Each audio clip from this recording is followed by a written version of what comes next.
Deixa eu lembrar para você o seguinte. Quando eu te oriento a pedir a revista, o curso sobre família, também tem algo aqui que eu quero te contar.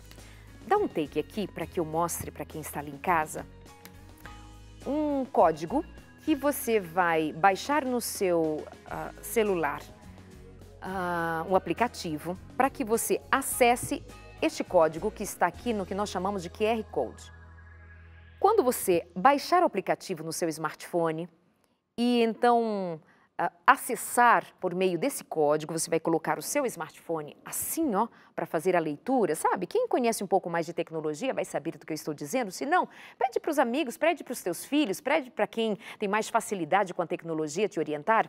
Ao acessar este código, o que nós vamos encontrar? Vamos encontrar um vídeo que é exclusivo somente para quem tem a revista, um vídeo que corresponde ao tema de cada lição.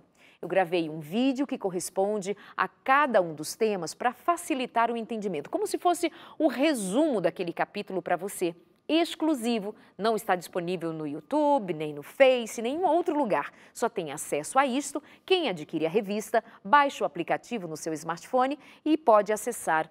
O QR Code tem aqui segredinhos para o seu relacionamento com você, tá bom? Então pede a sua revista, entre em contato, pede o seu curso bíblico e nós vamos te enviar com muito amor. Estamos conversando hoje sobre como encontrar a pessoa ideal, sobre como ser a pessoa ideal.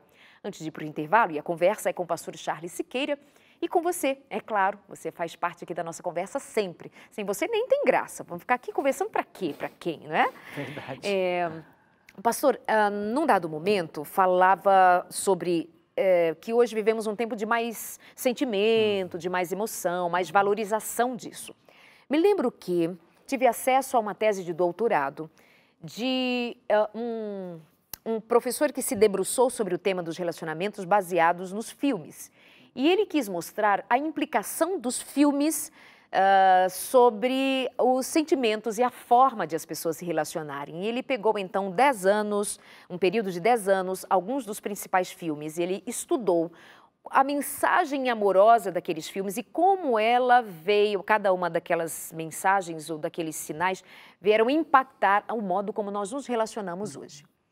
E é inegável que todos nós, de alguma forma, somos hoje impactados pelo que nós absorvemos do cinema, da música, das novelas, que tem a ver com relacionamentos que são mais idealizados. Por exemplo, há mulheres que desejam um homem que seja exatamente como aquela outra característica do filme, da novela. Ai, tão romântico, tão bonito, tão sarado, tão sarada, tão maravilhosa, sempre loira, maquiada. Ela chora e ela está maquiada, ela sorri, ela está maquiada, ela tem corpo lindo, maravilhoso. E ele também nunca se viu noutros tempos, que eu saiba, que uma mulher ficasse louca porque via uma barriguinha sarada de alguém. Hoje já existe esse tipo de mulher que vê a barriga de um homem e ela é a chamada barriga tanquinho e ela, ai que calor. Gente, isso é do cinema e é uma praga também, porque o que se tem na vida real não é necessariamente esses homens com barriga saradinha, musculosos, são os homens da vida real, do trabalho de todo dia, como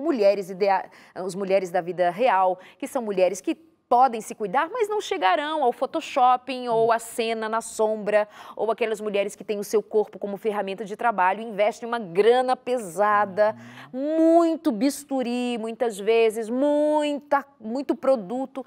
Não somos nós. E aí nós ficamos idealizando relacionamentos, homens e mulheres. Isso é uma praga para crianças, para adolescentes, para jovens, para os mais velhos. Tem gente pondo fim a um casamento porque não é o ideal e eu quero ser feliz, eu quero buscar minha alegria, minha felicidade.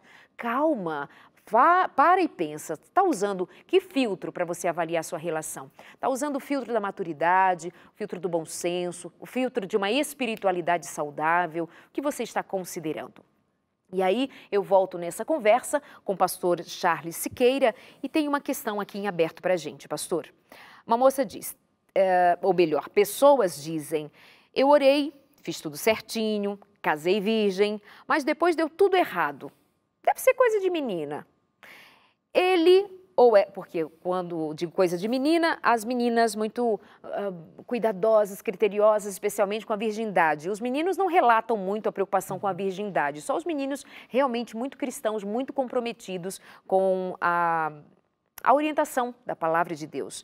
E ele diz: me guardei toda, me cuidei, esperei, orei, fiz tudo certo, segundo ela, e porém fui traído, fui traída. E não é mais a mesma pessoa, não atendeu às minhas expectativas. Como que se entende isso, pastor, que as pessoas mudam?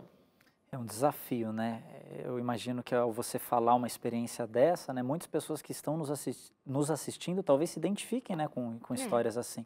Eu já fui confrontado com experiências assim, né, de jovens, casais jovens, que tentaram fazer tudo que estava ao alcance deles, fazer tudo certinho. A gente namorou tanto tempo, a gente procurou, conhecia a família, a gente fez cursos de noivos, a gente foi para várias terapias de casal e não deu certo, né? Eu sempre costumo dizer que a gente vive numa conjuntura de riscos, né? E o amor, na atual configuração que a gente vive no mundo, né, para nós que somos cristãos, no mundo de pecado, né, no mundo onde não existe o ideal, a perfeição plena, nós sempre assumimos o risco de dar errado, de alguma coisa sair fora do nosso controle. Isso porque numa relação a dois, ambos preservam a sua livre escolha, o seu livre-arbítrio. A partir do momento que eu me relaciono com a Natália, no meu caso, né, que eu decidi me casar com ela, nós namoramos ali um período de 5 anos de namoro, depois nós nos casamos. A partir do momento que nós nos casamos, não anulamos o nosso livre-arbítrio, a nossa livre escolha. Pode ser que em algum momento, né, a pessoa tome decisões ou escolhas que vão chocar com acordos que nós fizemos lá no passado.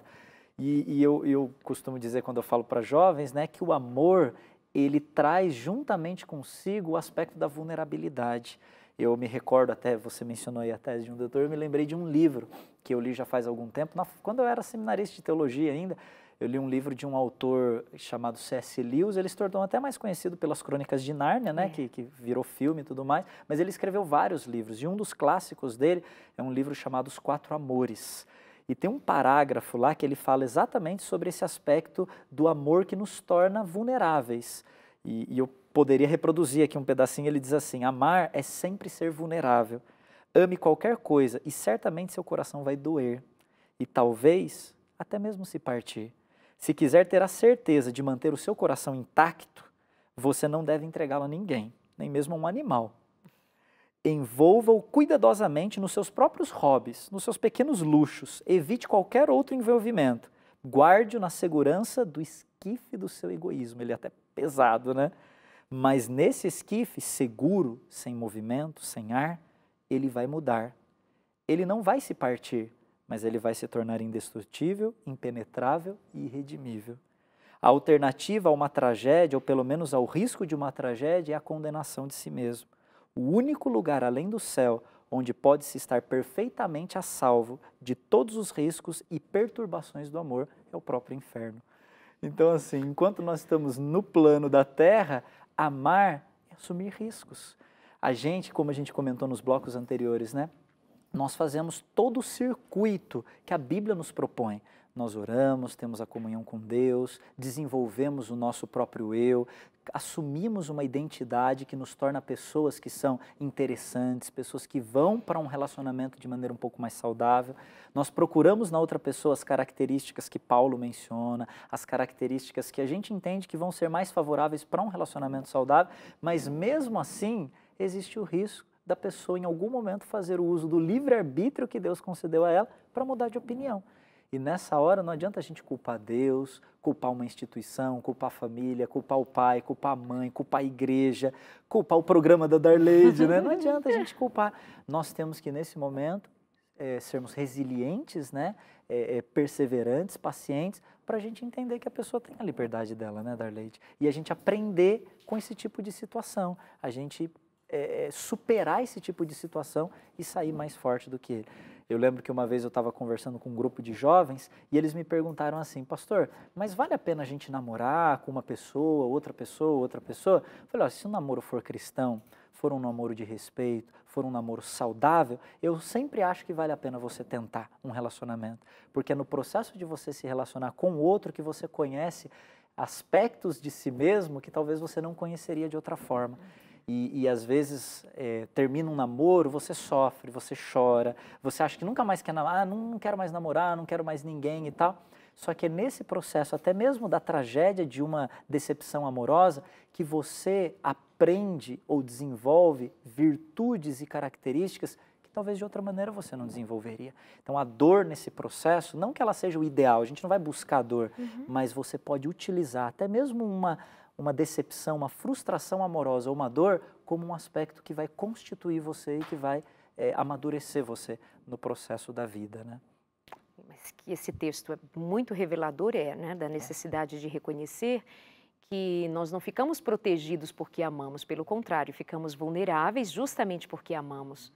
Muito bonito. Acho que Deus foi assim também, né, Darley? Imagina, a partir do momento que ele decidiu, né, a característica que o define é o amor, ele se tornou vulnerável, né? E a gente vê uma relação, mas eu passei por isso, e tem pessoas que se vitimizam e de fato passaram por frustrações amorosas e sofreram muito e até fazem tratamento por isso, e a gente não pode diminuir, né, o sentimento da pessoa, mas Deus se solidariza também com elas nessa hora, porque ele também foi traído, né?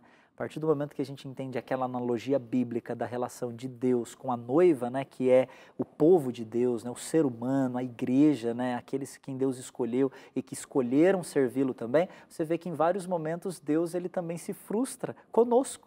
Ele se frustra nessa relação, ele se chateia. Ele, inclusive, quando se fez homem, ele foi crucificado, né, por aqueles a quem ele tanto amava. Então, Deus se solidariza com essas pessoas que talvez estejam assistindo a gente e, nesse processo, a gente pode viver ressurreições também, né? Quando a gente passa por sextas-feiras difíceis de sacrifício e de sofrimento no amor, mas a gente também pode ter ressurreições que nos tornam mais fortes e que nos levam para novos relacionamentos com maior aprendizado. E a verdade geral é geral para todos nós, de que todos nós nos tornamos vulneráveis, você no seu relacionamento, no seu casamento, eu no meu casamento, a minha fragilidade, minha vulnerabilidade, que é vista pelo outro, presenciada pelo outro, no caso meu marido, e vice-versa, isso também tem o poder de nos fazermos mais humanos no aspecto emocional, no aspecto sentimental, espiritual também. De nós cairmos e recebermos perdão, de errarmos e o outro nos perdoar, de o outro errar, nós também perdoarmos. Tem tantos elementos que nos fazem quem somos numa relação tão próxima como o casamento ou no namoro, para quem está investindo, dá também para descobrir nisso tudo muita beleza.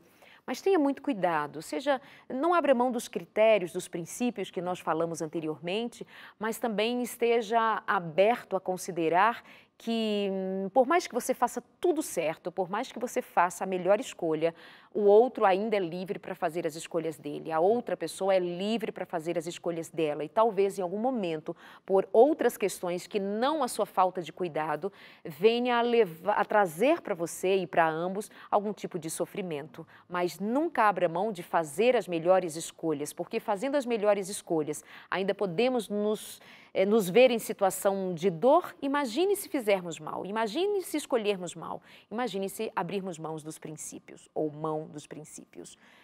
O que dizer do elemento oração? Há homens e mulheres que oram verdadeiramente, que buscam, que querem. Qual o significado da oração no processo de escolha? A gente vê às vezes casos, principalmente a gente que é jovem, você falou da oração, eu lembrei da época que eu, por exemplo, estava fazendo faculdade de teologia, né? E estava com 19 anos, né? 17 eu entrei na faculdade, 19 anos ali, segundo, terceiro ano da faculdade, e a gente tinha essas conversas, né? Orar para Deus mostrar uma pessoa, né? A gente sempre tem aquela coisa da oração teste, né? Não, eu vou orar e Deus vai colocar a pessoa, ou eu vou orar pedindo um sinal de Deus, né? Eu acho que isso é uma questão muito subjetiva, né? É muito subjetivo. Existem experiências que dão muito certo e existem experiências que podem ser muito frustrantes, muito frustrantes. Por isso que eu acho que isso é uma questão da relação de você com Deus. Deus, ele se revela para nós de diversas formas. A oração é uma maneira que ele impressiona o nosso coração também, mas ele nos deu a sua palavra. E nós já trabalhamos nos blocos anteriores vários elementos da palavra de Deus que nos dão princípios que nos ajudam a tomar essa decisão e avaliar se a pessoa vai ser a pessoa mais ideal, a pessoa mais apropriada para o meu relacionamento e para o meu futuro ou não. Então eu acho que a oração, ela entra num aspecto confirmatório, comprobatório. É quando eu oro dizendo, Senhor, o Senhor tem me mostrado isso está ficando cada vez mais claro para mim, mas às vezes se eu ainda tenho alguma dúvida na minha relação com Deus, eu posso pedir para Deus, né? Impressiona o meu coração ou me mostra através de alguma circunstância. Eu acho que isso é uma questão muito pessoal. Eu tive colegas que viveram isso, né? Que eles pediram uma confirmação de Deus ou para continuar um namoro ou até mesmo para terminar um namoro que estava sendo nocivo, que estava sendo doentio e eles não tinham força ou elas não tinham força para terminar essa relação. E eles pediram para Deus, na sinceridade, na autenticidade da relação deles com Deus, falaram, Deus, me dê forças e me mostre. E Deus mostrou, Deus permitiu até mesmo circunstâncias para validar aquilo que Deus já tinha revelado para essa pessoa, mas apenas num aspecto confirmatório. Então, acho que é uma questão muito subjetiva, mas é um elemento constituinte, é um elemento básico que deve existir no pré-relação, no durante-relação e até mesmo se acontecer uma tragédia no pós-relação, né? Sem dúvida. Me lembro que recentemente uma mulher já casada hoje me contava de ter entrado num período de oração. E naquele período, pedindo a Deus alguém com quem ela pudesse casar, e naquele período ela conheceu um rapaz. E ela acreditou que era a pessoa que Deus havia enviado. E então eles casaram, mas hoje ela traz tantas questões que ficaram em aberto. E não separou ainda por temor de ser uma decisão muito equivocada, dos prejuízos que isso vai trazer à família, temor a Deus e etc. Mas fica a questão, aquele homem apareceu enviado de Deus ou no período em que ela estava orando, ela estava tão envolvida, tão desejosa de que isso acontecesse, que aquele moço que estava ali passando e ela nunca havia percebido, calhou de ela achar que fosse, pensar que fosse, quer dizer, até que ponto nós confundimos nossos sentimentos, expectativas com o assim diz o Senhor. Portanto, é exatamente como o pastor Charles diz, é subjetivo, é do indivíduo, da relação dessa pessoa com Deus, mas até nisso, cuidado para não fazer confusão.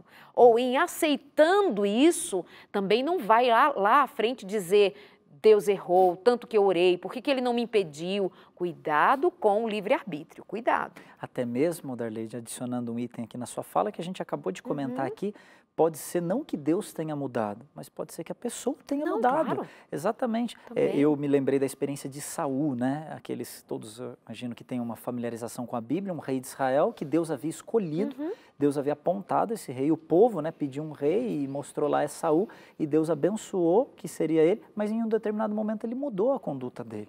Então as pessoas podem mudar e pode ser que Deus tenha enviado uma pessoa, mas em um momento posterior aquela pessoa mudou a opinião, a conduta dela e já não era mais a pessoa ideal. Muito bem colocado, bem lembrado. Vamos nos lembrar disso e buscar mergulhar na palavra de Deus e buscar em Deus sabedoria. Pastor, muito obrigado, prazer recebê-lo. Obrigado você, a oportunidade de estar com vocês aqui. Para quem disse que não era tão fácil falar do tema, eu achei que foi facílimo. Um desafio para mim, viu, Darleide? Um desafio, mas Parabéns. Que bom que deu certo. Excelente, viu? Excelente. Muito obrigada. Até a semana que vem com mais um Sem Tabus. Boa noite para você. Pensa bem, tome boas decisões, entrega para Deus a parte que é dele, ele cumpre e cumpre a sua. A parte que é sua é só sua. Tchau.